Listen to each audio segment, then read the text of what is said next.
in the early 2000s, and their close relationship has a lot of people thinking that Jay knew what R. Kelly was up to, which if you did, was multiple cases. Jay-Z, you been hanging with weirdos? R. Kelly and Diddy? I knew Diddy was a weirdo when he said him and Usher used to wrestle for the Frosting Flakes. When I heard that, I said, man, what's good, YouTube? It's your boy, Only One KDB, and I'm back with another video. In today's video, we got every celebrity who warned us about Jay-Z. Now, Jay-Z is being accused of some horrible stuff. I ain't gonna lie, everybody getting exposed this year. Cat Williams really predicted the future. Is Cat Williams a psychic? He said everybody about to get exposed in 2024. All lies will come to the light. Everybody who been doing shit in the dark, it was going to eventually come to the light this year. So Cat Williams called all this shit out. So shout out to Cat Williams. But we about to get to the video.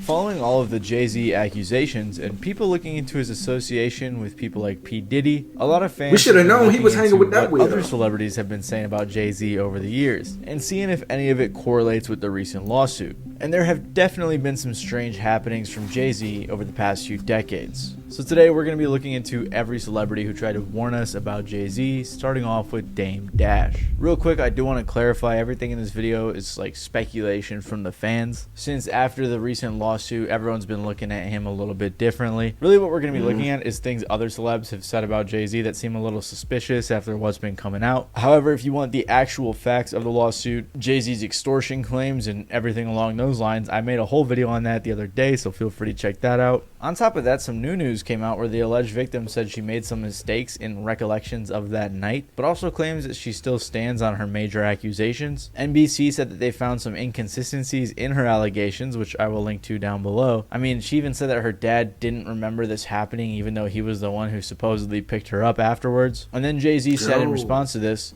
"Today's investigative report proves that this attorney, Busby, filed a false complaint against me in the pursuit of money and fame. This incident didn't happen, and yet he filed it in court and doubled down in the press. True justice is coming. We fight from victory, not for victory. This was over before it began. This 1-800 lawyer doesn't realize it yet, but soon." So I just wanted to include this new information because I feel like it's kind of weird and a little bit unfair that everyone talked about all the allegations when it came out, but I haven't seen anyone talking about this. Regardless, just wanted to inform you all on that, and let's continue with the video. Dame Dash was once a close friend of Jay-Z who has been saying for a very long time that he doesn't think Jay is that great of a person for a variety of reasons. The main one being Jay-Z's cutthroat business practices. When Jay was on the come up, him, Dame, and Kareem Burke created Rockefeller Records back in '94, and Dame was acting as Jay-Z's manager slash business partner. Rockefeller started going crazy with Jay-Z's albums doing big numbers, his Hard Knock Life tour grossing $18 million, and then eventually signing artists like Beanie Sigel, Cameron, and of course Kanye West. But there were some issues going on behind the scenes. Rockefeller was under a label called Def Jam, and they renewed their contract with Def Jam in 2004 for $20 million.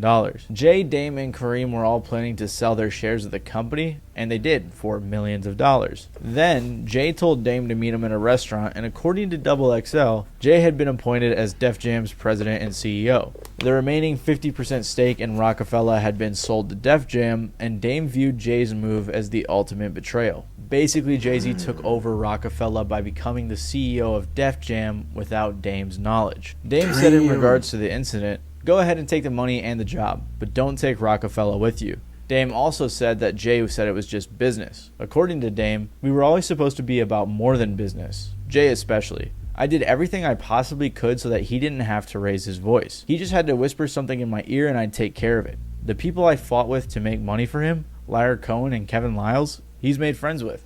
He hangs with Puff now. It's like if your brother leaves you." Clearly, Dame understandably felt very betrayed by this business move, and he lost millions of dollars because of it. Jay-Z also had his legendary beef with Nas back in the early 2000s around this time, and before this even happened, Nas called out Jay-Z's character saying something similar by saying, "What's sad is I love you because you're my brother. You traded your soul for riches." And Dame Dash seems to share this sentiment. But this isn't the only time that Jay-Z has been accused of some really shady business moves. In the last few years, Tory Lanez was sentenced to 10 years in prison for his very high-profile case where he allegedly shot Megan Thee Stallion. But recently, he's come out filing an ethics complaint against his former lawyer Sean Hawley, suggesting that she wasn't actually going to bat for him. And this is because she supposedly had ties to Jay-Z's Roc Nation. Roc Nation is They didn't put Tory in the trick bag. Oh man, I knew this was some bullshit. Now I'm not here to say he didn't shoot Megan. I don't know what happened. I wasn't there, so I can't say who shot who and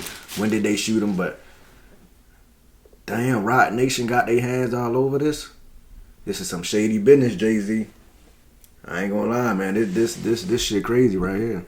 One of Jay-Z's many companies, and to this day it's still owned by him, which is interesting when you hear what Tory Lanez is alleging Roc Nation did. Before all of this went down, Megan Thee Stallion signed to Jay-Z's Roc Nation. Tory Lanez was saying that his lawyer, Sean Hawley, was connected to Roc Nation. Part of this is because she loosely inspired the show Reasonable Doubt, and she was also a producer on the show. Reasonable Doubt is also the name of Jay-Z's first album. In the series, it featured the remix of Megan Thee Stallion's song Savage, which features Beyonce, who obviously is Jay-Z's wife. So Tory was basically trying to say that his lawyer's connections to the show, Meg, Beyonce, and possibly even Jay-Z and Roc Nation were impacting his case. Ooh, they done got Tory ass. Man, you ain't coming home. I'm not gonna lie. Tory, that's it for you. I mean, the truth probably do come to a light one of these days, but for now, it's over with, buddy. You ain't getting no you ain't getting no early release. You ain't getting no bond. None of that shit. It's over with. Jay-Z something. I ain't never seen a more powerful person than Jay-Z other than the president. Like, it's crazy, man. Jay-Z, y'all know Jay-Z picked who performed at the Super Bowl halftime show?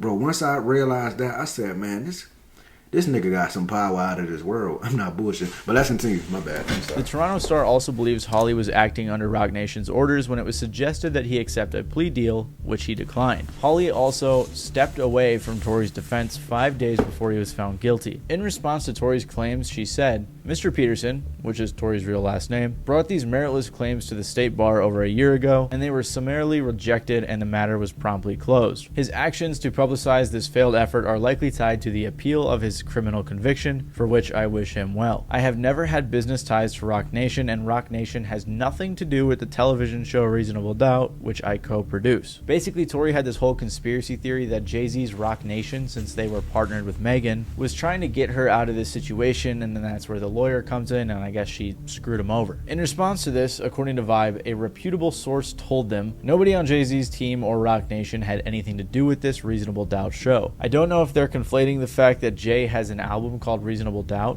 and maybe that's the connection they're drawing, but nobody had anything to do with that show the lawyer was a part of. Even if they did, it has absolutely nothing to do with the case. The case doesn't involve Jay or Roc Nation. Megan was the victim, and Megan is managed by Roc Nation. It's so left field. So this is definitely a very interesting theory pertaining to Jay-Z's shady business practices, although it doesn't have much grounds. But these were not the only type of claims that people were making about Jay-Z. If we take it back to Dame, in regards to Jay-Z's involvement with Diddy and the recent allegations, Dame said, as much as he's been unfair toward, or not unfair, the way he'd be f***ing with my money, I want to hope that that's the worst that he's been doing. I would never want to hear like, Jay at the freak-off party. That's crazy. It would be such another big blow for hip-hop. Regardless of what, perception-wise, Jay-Z is also a pillar of hip-hop, and if anything bad happens to him, then it's really going to look crazy for hip-hop. What do you think about the way they're portraying Jay right now? You know, to be honest, I really hope, like, the things that they're saying are, like, they're terrible. Like, I'd be like, yo, it's hard for me to even think that any of those things can be true. I don't want them to be true. Like, you know, they're saying they're going to pick him up next year. I don't want to see that man go to jail. What seems to be the most damning thing that Dame has condemned about Jay-Z was his work with R. Kelly. People believe that over the years, Jay-Z's connections to R. Kelly and P. Diddy mean that he at the very least knew about some of the stuff they were up to and possibly was even involved. On top of that, Jay-Z was also around Aaliyah and R. Kelly, who were married when Aaliyah was only 15. Jay-Z and R. Kelly had collaborated on 2 albums and even did a tour together in the early 2000s, and their close relationship has a lot of people thinking that Jay knew what R. Kelly was up to, which if you did, was multiple cases. Jay-Z, you been hanging with weirdos? R. Kelly and Diddy? I knew Diddy was a weirdo when he said him and Usher used to wrestle for the Frosting Flakes. When I heard that, I said, man, this guy's on a different level. I don't know what kind of nigga he is. But, yeah, man, I don't want to see Jay-Z go to jail either, but right is right and wrong is wrong. So if you did wrong, nigga, go to jail. It's about that time. Yeah, you gotta go to jail if you do wrong. That's what they made jail for. But let's continue. of SA. Even Nas, who, to be fair, like I said, had a huge beef with Jay-Z, said that Jay-Z knew of what R. Kelly was doing. In a 2002 interview with Wendy Williams, Nas said that there was no way that Jay-Z didn't know what was going on. 14-year-old girl come in the studio and shit on R. Kelly's rap. Been in his cypher and seen it go down. You seen it go down? Yeah. It's wrong. I've been around R. Kelly and I pay for that, brother. I've been on a tour with him. It didn't last too long, but I've been around him. Plus, lately, people have been looking back at a lot of their old songs with a different lens. For example, their 2001 song, Guilty Until Proven Innocent, which now has comments like, bro was giving hints all along, and this song has new meaning. Again, pretty much all of Jay's verse on Pharrell's song Young Girl has people double taking. And on Jay and Kelly's song It Ain't Personal, Kelly says, we used to get money together, bone honeys together. Dame Dash also later dated Aaliyah when she was of age. And when talking about Jay-Z's relationship with R. Kelly, Dame said, it's morally wrong to do a project with someone that we know raped my girl or raped anybody for that matter. He also claimed that Jay-Z was trying to get with Aaliyah too. I guess Jay was trying to get at her as well, and I didn't know. And then it got brought up, and I was like, fuck both of y'all. Damn. But it never worked out for them, and we were both like trying to get at her. I kind of eased up, but then we ran into each other. It's a long story.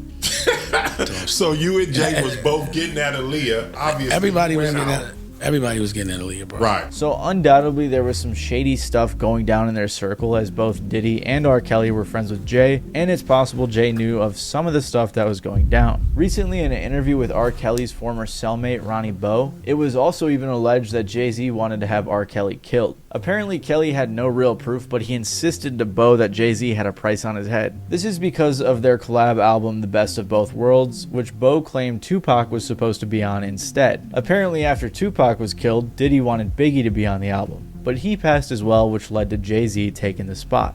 And so Jay-Z was on the rise and trying to fill in the shoes of Big and even Pac.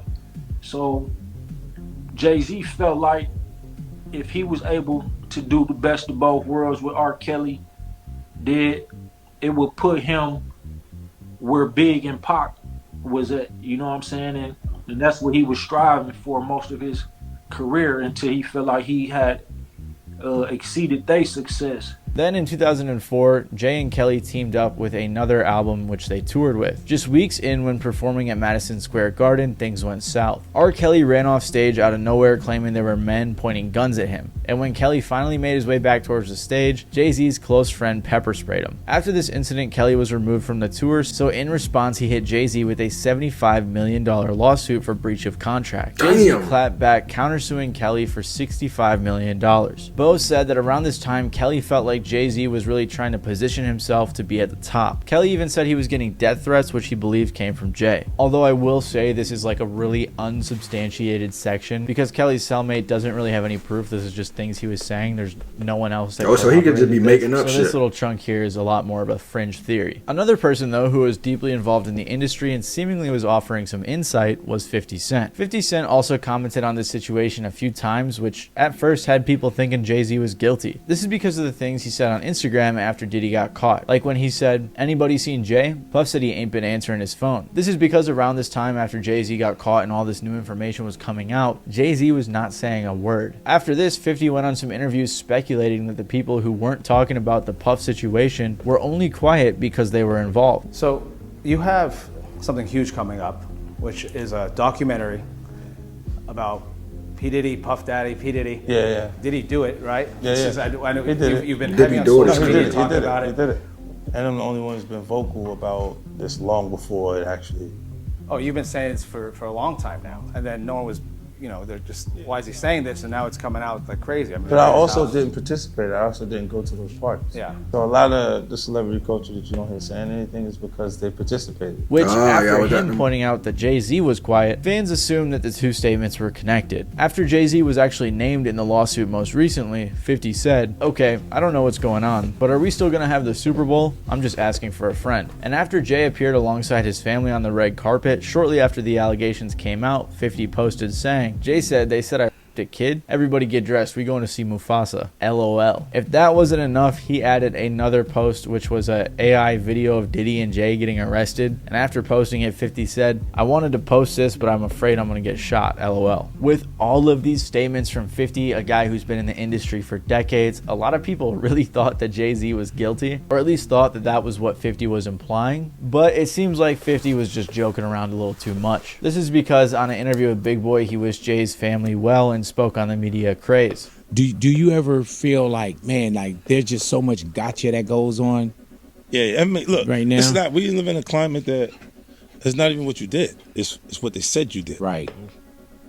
Right. So it's like the damage is already done by the allegation itself. Like, so Right. if that, like when they say extortion, that means if they've made an amount big, if they talk settlement. Or That's why, like, some celebrities, like, I be feeling bad for some celebrities, like, because if they get accused of something, they automatically guilty. Like, especially if it's something crazy, like something out of this world, like some real grimy, just disgusting shit, they gonna be automatically guilty in the public eye because of who they is type shit. So everybody just gonna assume and just believe it just because of who they is, just because they're a celebrity type shit, if that makes sense. So you already guilty, like they ain't even gonna give you a chance. settlement notices that had an amount in it, it feels like extortion. Right. Because you know the damage it does if it does come out public. And in his most recent interview with Flagrant, 50 has actually been chilling on the jokes and has been pretty real about his thoughts on Jay-Z, almost pretty much defending him from the media. When you see the new lawsuit coming with Jay, the part with Jay, I go, oh shoot, like.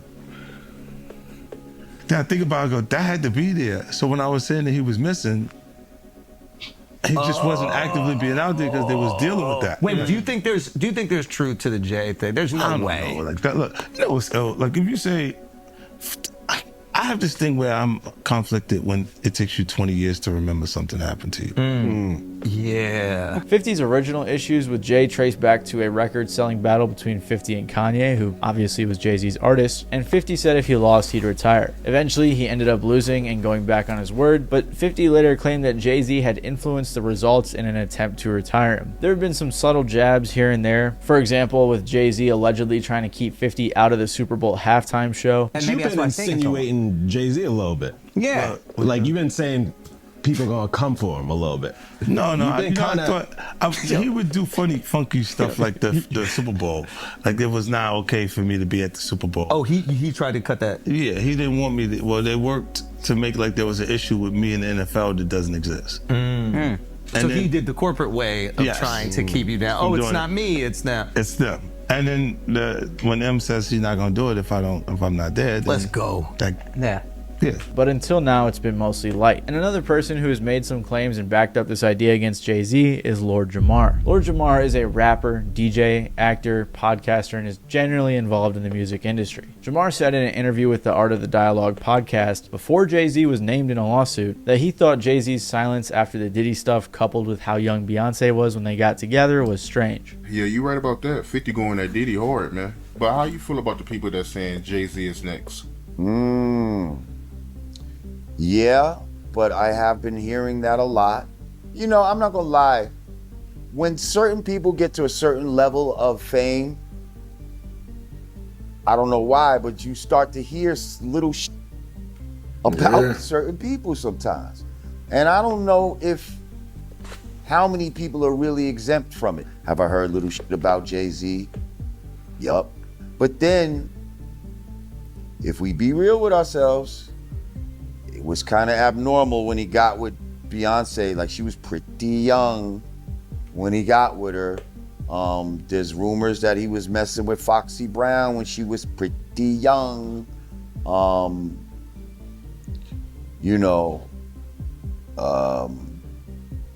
So there's a lot of those rumors around. Jamar didn't make it seem like Jay was 100% guilty of the things he's been accused of or the current lawsuit against him or any of that, but he was given some leeway to the rumors. And that's what most of this stuff about Jay is. It's just rumors and speculation from the fans. I think the most damning thing that they have against Jay-Z is the fact that he was pretty close with R. Kelly and Diddy back when they were allegedly doing all this stuff. I mean, even Nas said that there's no way that Jay didn't know what was going on, but maybe he wasn't involved. Maybe he was just turning a blind eye to the terrible things they were doing, which isn't much better, but there really isn't any way to know until the courts dive deeper in their investigations. Dame Dash seems to be one of the main guys calling out and supporting a lot of these theories, and he also said that Cat Williams was really looking like a fortune teller, Jaguar right and all. Why are the people that are looked at to be imbalanced are saying these things and they're all happening? And if you want to hear me go deeper into these so-called prophets like Jaguar Wright and Cat Williams and all the things that they've been saying, make sure to check out the video that's on screen right now. Other than that, if you enjoyed, maybe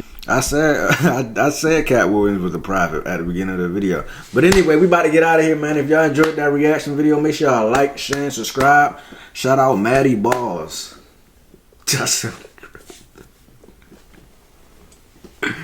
That's his channel name, man. Shout out my boy. But we about to get out of here. Make sure y'all like the video, subscribe to the channel. We on the road to 2K. Make sure y'all keep subscribing up. I appreciate y'all boys so much. And I'm out of here.